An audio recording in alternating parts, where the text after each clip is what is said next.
उस वक्त बैजू साल का था और अपने शहर के सबसे सस्ते इलाके में एक छोटी सी एक बेडरूम वाली घर में रहता था। जुम्मा की रात थी। काम से फ्री होने के बाद मैं ऑनलाइन गया ताकि दोस्तों के साथ गेमिंग कर सकूं। अगले दिन ना स्कूल था ना काम। परफेक्ट रात थी लेट तक जागने के लिए। बाहर तेज बारिश हो रही थी। लगभग 2 घंटे तक हम गेम खेलते रहे, लेकिन अचानक एक आवाज ने मुझे रुकने पर मजबूर कर दिया।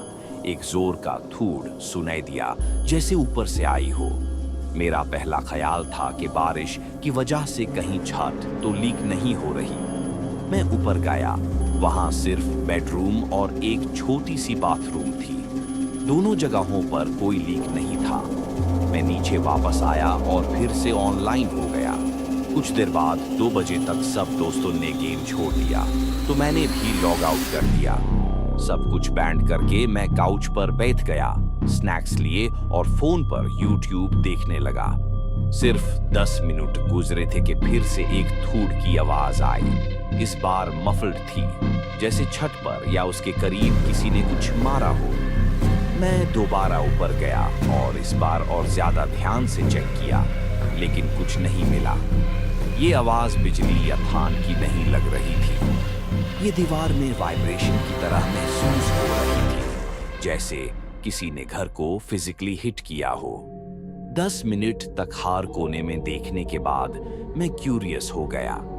मैंने जूते पहने और बारिश में घर के बाहर गया ताकि देख सकूं कोई निशान मिलता है या नहीं। शुरू में कुछ खास नहीं दिखा, लेकिन फिर देखा कि एक पेड़ की शाखा घर के साइड के काफी करीब थी। लेकिन वो शाखा इतनी बड़ी या फ्लेक्सिबल नहीं लग रही थी कि वो छत तक पहुंच सके।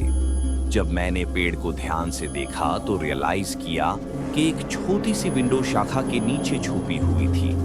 ये मेरे बेडरूम की खिड़की से काफी ऊपर थी।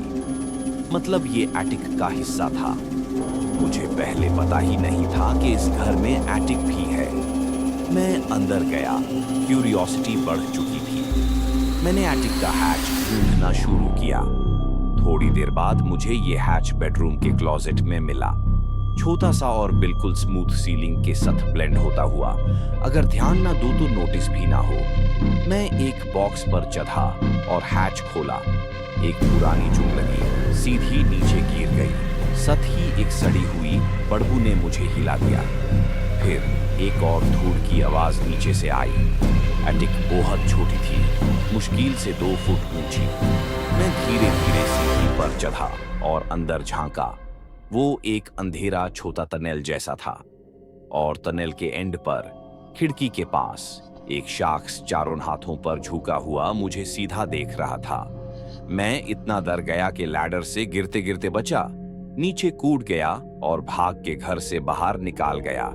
ड्राइववे में जकार फोन निकाला और 911 कॉल किया। पुलिस से आई और उस आदमी को पकड़ लिया। वो बस एक होमलेस आदमी था। पुलिस ने बताया कि वो ट्री से चाद कर उस छोटी विंडो से अंदर आया था और कम से कम 1 हफ्ते से ऊपर से छुपा बैठा था। मुझे कुछ भी पता नहीं चला। ये सब इतना अजीब था कि यकीन करना मुश्किल था। मैं कुछ दिन बाद ही वहां से शिफ्ट हो गया। तब से लेकर आज तक हर नया घर देखते वक्त सबसे पहले एटिक चेक करता हूँ। लेकिन एक चीज जो कभी नहीं भूली, वो मंजार उस आदमी का एटिक के एंड पर चारों हाथों पर बैठा हुआ मुझे घूरता हुआ। उसकी आंखों में एक अजीब सा डर और गुस्से का मिक्स था। दूसरी कहानी।